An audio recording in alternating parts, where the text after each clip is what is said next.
Olá, boa tarde. Veja os destaques de hoje do portal da Assembleia. As mudanças na lei de improbidade administrativa aprovadas pelo Congresso Nacional.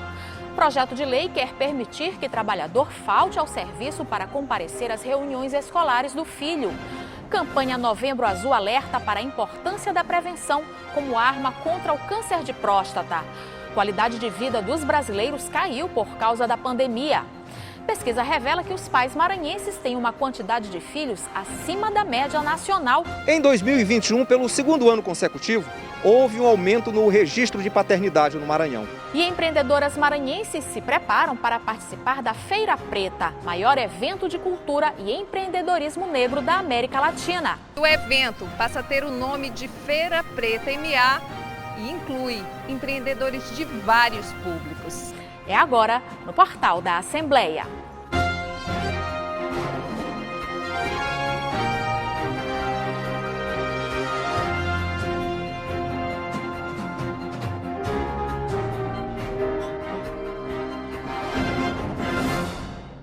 Segunda-feira é dia de ficar por dentro da agenda parlamentar para os próximos dias. Então vamos falar ao vivo com o repórter Ronald II, que traz as informações para a gente. Segundo, boa tarde.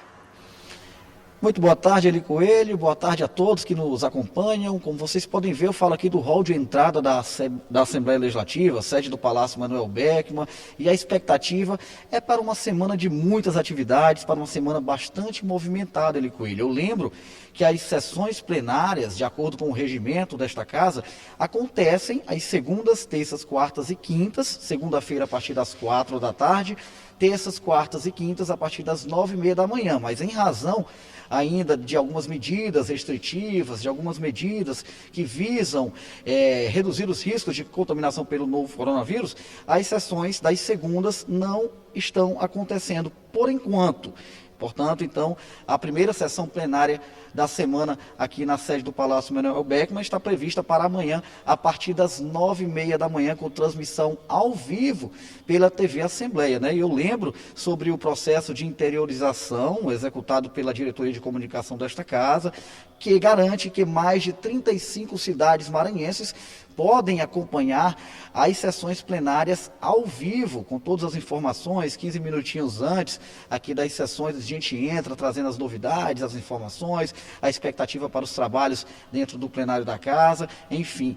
Terça, quarta e quinta, a partir das 9h30 da manhã, sessão plenária com transmissão ao vivo aqui pela TV Assembleia. E também já há uma expectativa em relação às reuniões relacionadas às comissões que integram o Poder Legislativo maranhense.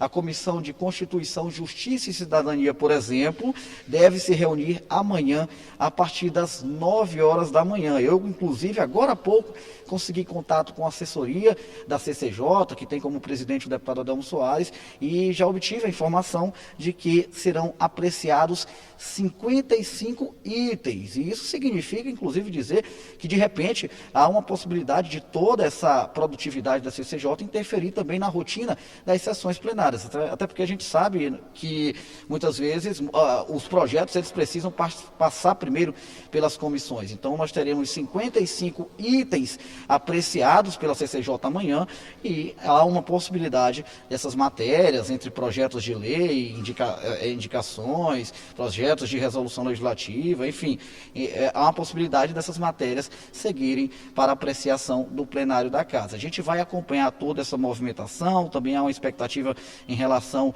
à reunião da Comissão de Saúde da casa, prevista para acontecer na quarta-feira, e outras movimentações relacionadas às comissões. A gente vai seguir acompanhando todas essas atividades e levando as informações ao telespectador da TV Assembleia. Lembro mais uma vez, é sempre importante destacar, sessão plenária, portanto, inicia amanhã às 9h30 da manhã com transmissão ao vivo pela TV Assembleia. Aliás, a transmissão, ela já começa pela TV Assembleia a partir das 9h15 da manhã e a gente vai acompanhar todos os detalhes. É isso, Eli Coelho.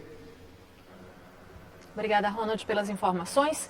E o Congresso Nacional aprovou alterações na Lei de Improbidade Administrativa. Entre as principais mudanças está a exigência da comprovação da intenção dos agentes em cometer atos ilícitos que atente contra a administração pública. A reforma da Lei de Improbidade Administrativa foi sancionada pela Presidência da República sem vetos. É a principal alteração feita na norma que está em vigor desde 1992. As mudanças foram publicadas no Diário Oficial da União e aprovadas no início de outubro no Congresso Nacional.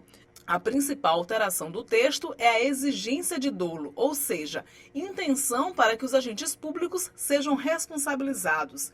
Danos causados por imprudência, imperícia ou negligência não podem mais ser configurados como improbidade. A improbidade administrativa é um ato ilícito de agentes públicos que atentam contra o erário, resulta em enriquecimento ilícito ou atenta contra os princípios da administração pública. Tem caráter na esfera civil, não se trata de punição criminal. Muita amplitude para se responsabilizar alguém por improbidade administrativa. Agora tem que ter realmente uma conduta que se caracterize mais como um ato realmente doloso e com a intenção de lesar o erário, que deve ser responsabilizado. Eu entendo que isso é muito importante, porque ao mesmo tempo que o Brasil, os políticos respondem muitas ações, a sociedade continua com a sensação de impunidade. Talvez agora, mudando o foco e procurando se responsabilizar realmente os casos graves e que merecem a devida reprimenda por parte do aparelho judicial, nós tenhamos um avanço no que se refere a essa sensação de impunidade, para que se possa realmente os agentes políticos virem a ser responsabilizados quando agirem com a intenção de lesar o erário e não de promover o bem comum. A ação deverá comprovar ainda a vontade livre e consciente do agente público de cometer o ato ilícito. Não basta apenas a voluntariedade ou o mero exercício da função. Também não poderá ser punida a ação ou omissão decorrente de divergência na interpretação da lei. A nova lei de improbidade administrativa ela foi um marco para todos os gestores do Brasil e para toda a população brasileira, uma vez que ela agora passa a definir com exatidão o que é o crime de improbidade administrativa, não deixando mais nada no texto como era subjetivo em muitos pontos. Sem contar que ela, em momento nenhum, ela flexibiliza a lei. Ela apenas pune aquele gestor que teve intenção de cometer algum dano. A Assembleia Legislativa do Maranhão aprovou um projeto de lei que trata da disponibilização do QR Code em todas as placas de obras públicas estaduais. A ideia é de que o código dê acesso a informações importantes sobre aditivos contratuais e outros aspectos, como forma de garantir transparência e possibilidade do cidadão acompanhar o andamento da obra. O projeto de lei segue agora para a sanção do governador Flávio Dino. E um projeto de lei que tramita no Congresso Nacional prevê que o trabalhador tenha direito a faltar o serviço para comparecer às reuniões escolares do filho ou do menor que esteja sob sua responsabilidade legal, sem que isso configure ônus no período de trabalho. A mudança na consolidação das leis trabalhistas quer garantir a participação dos pais na vida escolar da criança, considerada fundamental pelas instituições de ensino. Para alcançarmos uma educação de qualidade, é necessária uma parceria forte entre família e escola.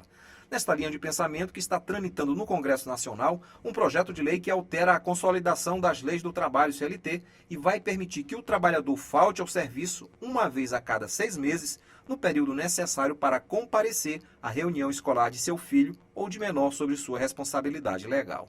Para o presidente da ASPA, Associação de Pais e Alunos das Instituições de Ensino do Estado do Maranhão, a participação dos pais na vida escolar dos filhos é fundamental. A escola ela tem o poder e a propriedade de ensinar e os pais de educar. A partir do momento que nós conseguimos trazer os pais para dentro da escola, nós vamos ter um ganho muito grande.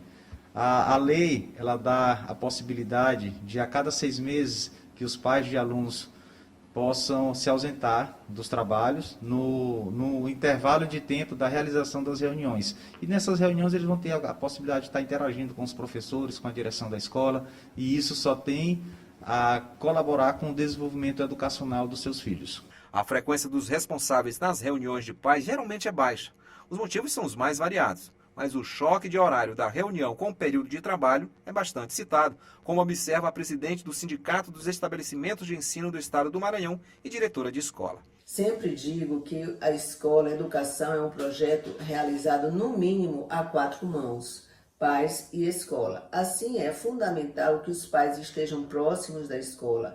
E não digo próximos somente fisicamente, mas emocionalmente. E isso temos que reconhecer que a pandemia nos trouxe muitos problemas. Mas a gente conta sempre com a presença dos pais na reunião, porque é importante que eles conheçam a proposta pedagógica da escola, filosóficos valores, o que a escola pensa acerca de educação, de implantação do futuro do seu filho. Então é fundamental a presença, isso é inquestionável. O projeto de lei foi aprovado na Comissão de Assuntos Sociais do Senado. Quem é responsável sabe muito bem da importância em manter uma relação estreita com a escola, que vem por meio das reuniões de pais. Essa conexão é importante, mas essas reuniões normalmente acontecem em horário de expediente de trabalho, né? No horário em que eu não posso estar presente porque tenho o meu trabalho, não quero ter falta naquele dia. Então esse projeto de lei ele é de suma importância, ele vem atender a uma necessidade real e antiga dos pais.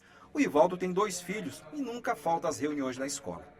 Mas, por outro lado, ele comanda um escritório de advocacia e compreende que a permissão ao trabalhador faltar para ir à reunião na escola do filho não afeta os serviços dentro da empresa. Uma vez no semestre, que essa é a proposta do projeto de lei, né?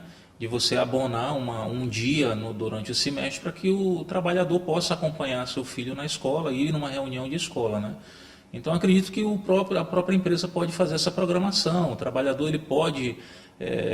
a empresa já sabe quem são os trabalhadores que têm filhos, porque eles têm que informar para ter direito ao salário e família, né? E eles podem fazer essa programação com a própria empresa, entre patrão e empregado, fazer essa programação de uma vez por semestre, poder estar indo acompanhar o filho na escola em uma reunião de escola como toda escola tem. Caso não haja recurso para apreciação em plenário no Senado, o projeto de lei agora seguirá para a Câmara dos Deputados e, se sancionada, a mudança terá vigência imediata à sua publicação.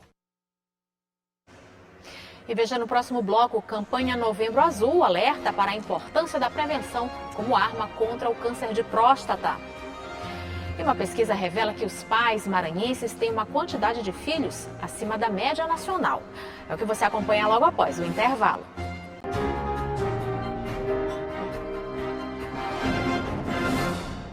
O mês de novembro é adotado pela comunidade médica para chamar a atenção dos homens sobre a importância da prevenção ao câncer de próstata, apontado como um dos tumores que mais atingem os homens no Brasil. E é importante lembrar que o diagnóstico precoce é fundamental para aumentar as chances de cura. Seu Carlos veio fazer o que todo homem a partir dos 40 anos de idade deve fazer também, o exame de prevenção do câncer de próstata. E o exame para nós homens é muito importante, né? Muito importante mesmo, porque a gente se prepara para o que vem na frente. Você sabe se está com enfermidade ou não, né? O exame de próstata, você vê, muitas pessoas têm vergonha dos toques que o doutor dá. Por essa vergonha, muitos morrem. Muitos chegam ao limite que quando já está ultrapassado, aí vão para a cirurgia e não tem mais jeito. O exame de próstata é recomendado para homens com 40 anos ou mais, apontado como um dos tumores que mais atingem os homens no Brasil.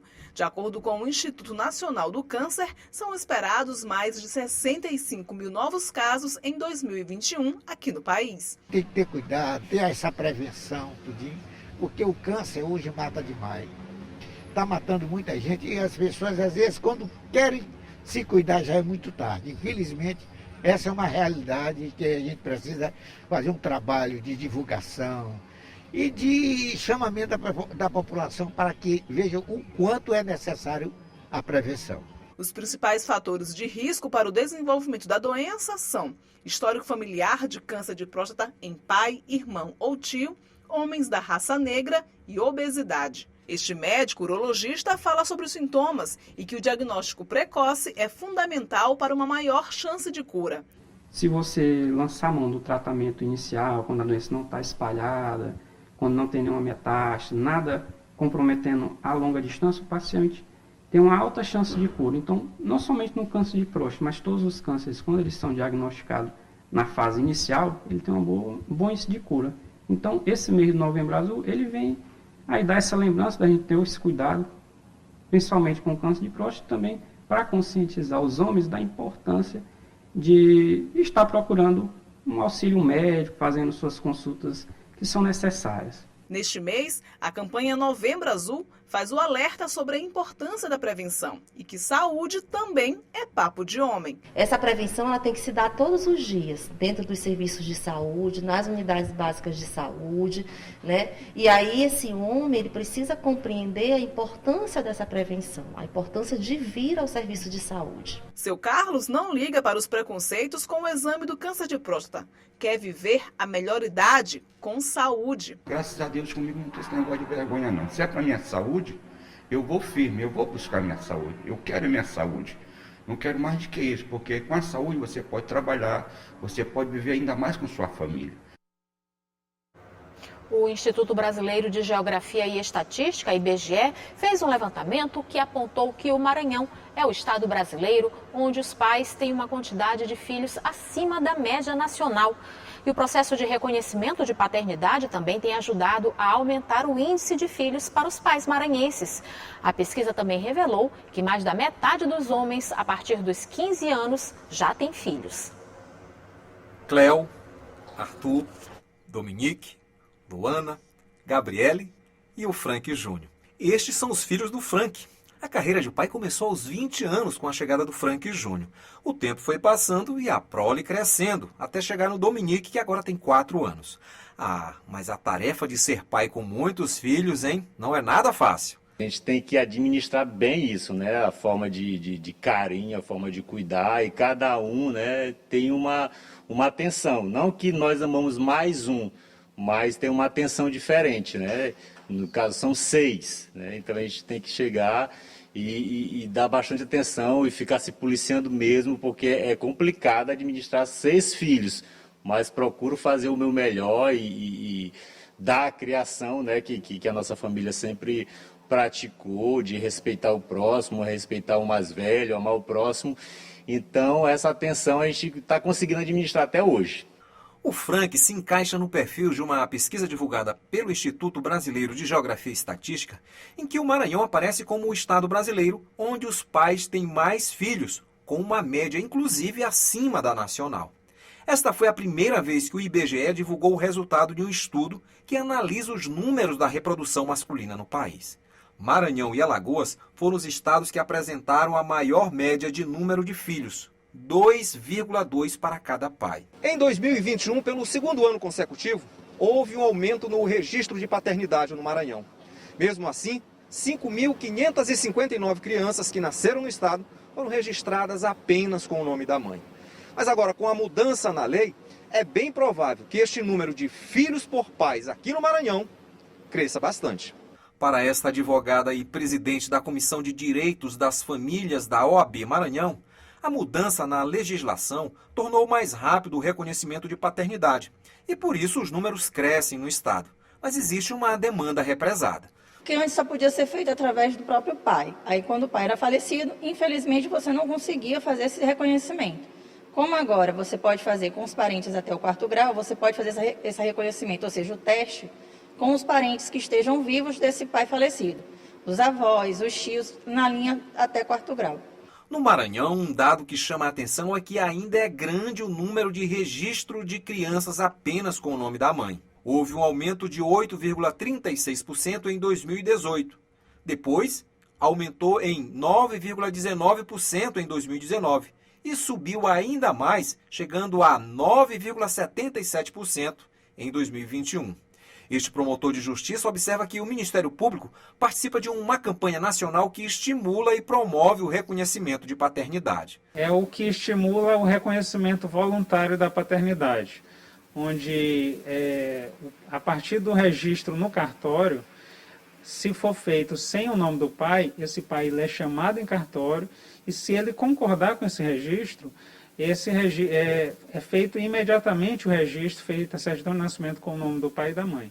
Se houver discordância, aí vai para o Ministério Público ajuizar uma ação de investigação de paternidade. E como proceder para realizar o reconhecimento de paternidade? A advogada explica. Infelizmente demora um pouco, ela vai ter que pleitear judicialmente, pedir esse reconhecimento de paternidade de forma judicial. Para fazer esse reconhecimento pode ser pelo pai, caso não consiga, porque às vezes pode ser que o pai já tenha falecido, ele tem o direito de pleitear até o 4º grau dessa paternidade, pode ser os avós, os tios, requer judicialmente isso e a gente tenta fazer a descoberta. Pode pleitear através do seu advogado ou pela Defensoria Pública. Ainda sobre a pesquisa do IBGE, 64% dos homens com mais de 15 anos de idade já tinham sido pai pela primeira vez em 2019. Lembram do Frank Júnior? Ele tem 25 anos e já é pai. Essa fofurinha aí é a Cel, acabou de chegar na família. É a primeira neta do Frank. E por falar em neto, a Gabriele, a segunda filha do Frank, está grávida e no fim do ano vai dar o segundo neto ao vovô. E veja no próximo bloco, pesquisa revela queda na qualidade do estilo de vida dos brasileiros por causa da pandemia. E empreendedoras maranhenses se preparam para o maior evento de cultura e empreendedorismo negro da América Latina, a Feira Preta. A gente volta já.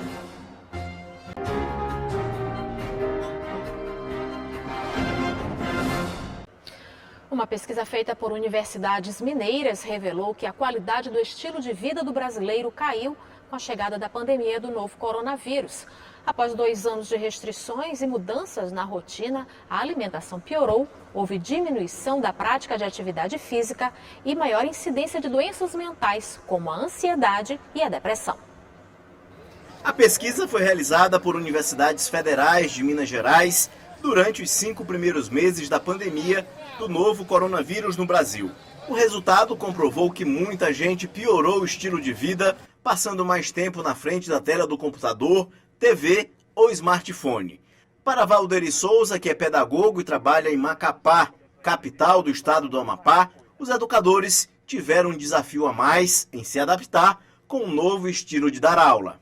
Eu sempre costumo dizer que a educação tem que ser um ensino presencial. Eu, particularmente, como sou pedagogo e professor, eu não me senti muito à vontade trabalhando em casa online, porque eu acho que o contato humano é muito bom. Eu acredito que o ensino fica mais 100% quando ele é presencial.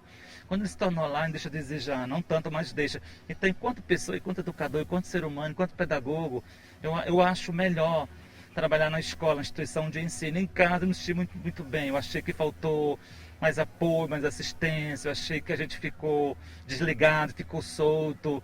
A ansiedade também aumentou um pouquinho também, pelo fato da gente não ter esse contato humano. O contato humano é muito importante na educação. Os hábitos alimentares também sofreram alterações. Aumentou o consumo de pães, refeições instantâneas e fast food. O consumo de frutas e vegetais diminuiu também. Mas a auxiliar de creche, Núbia Valéria, que mora com a família de 5 pessoas em Paço do Lumiar, região metropolitana de São Luís, conta que por morar numa propriedade com muitas árvores frutíferas, não teve alteração em relação à alimentação. A vantagem é que eu moro em sítio e a gente tem bastante frutas, verduras, né? E a gente conseguiu manter a alimentação. É isso. Foi constatado um aumento no consumo de bebidas alcoólicas, aumento no hábito de fumar e aumento também de permanência com a utilização de eletrônicos ligados, que antes da pandemia era de até 6 horas diárias e passou para 10 horas. A ansiedade foi problema para muita gente. Foi bem difícil assim, né?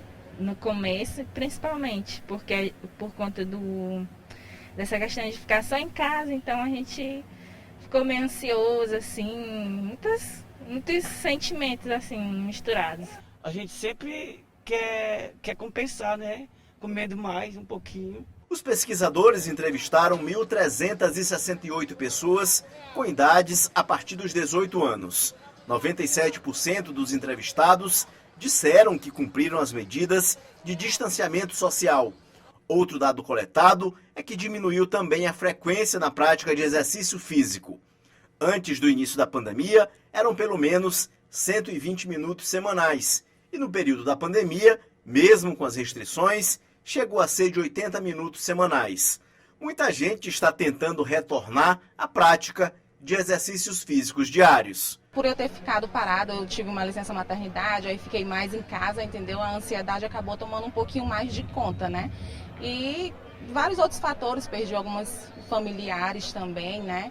E a gente se isola de uma maneira ou outra, a gente tenta não se isolar 100%, mas a gente acaba se isolando, né? E estamos tentando agora sair, né? A Secretaria de Estado da Cultura abriu o período de inscrições para artistas, grupos e manifestações culturais participarem da programação do Carnaval 2022. As inscrições podem ser feitas até o dia 19 de novembro presencialmente na sede da SECMA e para quem não mora na região metropolitana de São Luís, as inscrições devem ser via Correios para o endereço da Secretaria de Cultura, Avenida dos Holandeses, número 1803. Bairro São Marcos, em São Luís. O governo do estado ressalta que o carnaval ainda não está confirmado, mas o credenciamento prévio deve ser feito. E no mês da consciência negra, empreendedoras maranhenses estão se preparando para participar do maior evento de cultura e empreendedorismo negro da América Latina.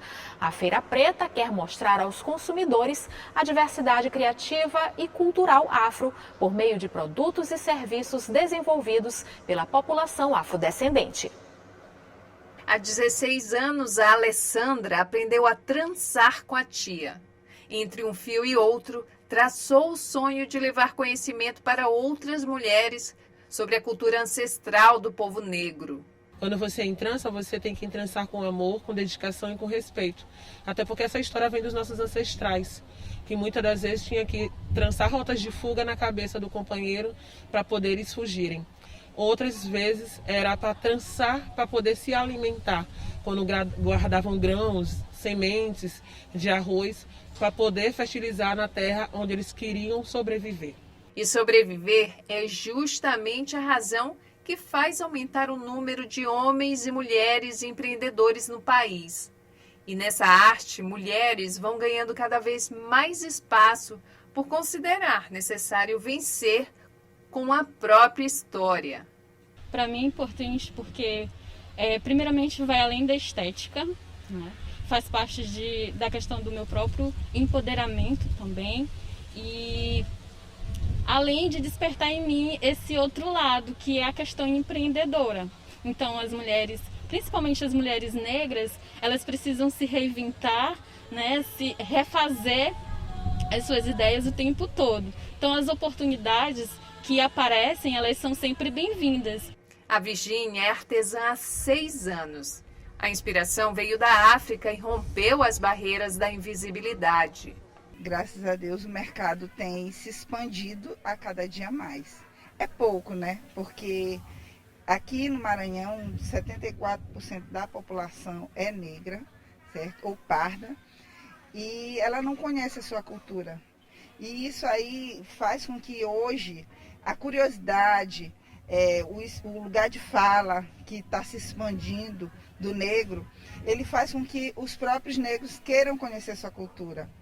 E hoje, graças a Deus, os afroempreendedorismo tiveram uma visão ampliada disso e resolveram colocar em pauta nos seus produtos, entendeu? O produto negro, o produto que valoriza o negro, que melhora a autoestima do negro e que trabalha esse amor próprio, né? Esse amor da Alessandra, da Virgínia e da Keila é o mesmo dos mais de 300 afroempreendedores da capital maranhense que já vem participando de eventos voltados para o segmento e que valorizam a produção local. Muitas das mulheres que trabalham esse momento, que elas produzem vários artesanatos, roupas, bijuterias, mochilas, elas são realmente designers, né? Só que elas não são vistas dessa forma. E a feira ela vem trazer justamente isso. Valorização desses trabalhos, dessas mulheres, né? Que muito contribui para o comércio do Maranhão. A Feira Preta, SLZ, faz parte do calendário municipal há 2 anos. Agora, um projeto de lei, aprovado em 2 turnos na Assembleia Legislativa, a torna parte do calendário estadual. E o evento passa a ter o nome de Feira Preta MA e inclui empreendedores de vários públicos. Esse ano, né, nós tivemos a grata surpresa da deputada Ana do Gás nos presentear de que a feira fosse aprovada dentro da Assembleia Legislativa, né, oportunizando assim a mais de 300 afroempreendedoras, mulheres indígenas, quilombolas, né, o público LGBT, a todas essas categorias e de pessoas, né, que nós pudéssemos fazer a primeira feira MA Preta, né, e a terceira feira SLZ Preta. A Feira Preta já acontece há mais de 20 anos em outras cidades e é um evento reconhecido na América Latina. No Maranhão, a iniciativa também gera oportunidade, e oportunidade é um dos principais ingredientes para os empreendedores. Eu acredito que hoje, a gente tendo uma feira preta negra em São Luís do Maranhão, é importante para a gente conhecer todos os nossos afroempreendedores, sem exceção. É dar oportunidade para essas pessoas, porque eles são artesãos de qualquer arte, mas eles precisam ser valorizados. E para a gente, eu acreditava que não poderia ser só um calendário, só uma data. Tem que mostrar essa galera todos os dias, para a gente conhecer quem são os nossos artistas de verdade, para a gente valorizar a mão de obra dessa pessoa. O que ainda falta muito para a gente aqui em São Luís é materiais. A gente precisa comprar fora. E a gente precisa dar oportunidade para esses empreendedores, porque eles também têm, só que eles não são tão conhecidos. E eu acho que a feira vem para resgatar isso. A Feira Preta vai acontecer no dia 20 de novembro aqui em São Luís. O Portal da Assembleia fica por aqui. Para rever as reportagens de hoje, acesse o site al.ma.leg.br/tv. Uma ótima tarde para você. Até amanhã.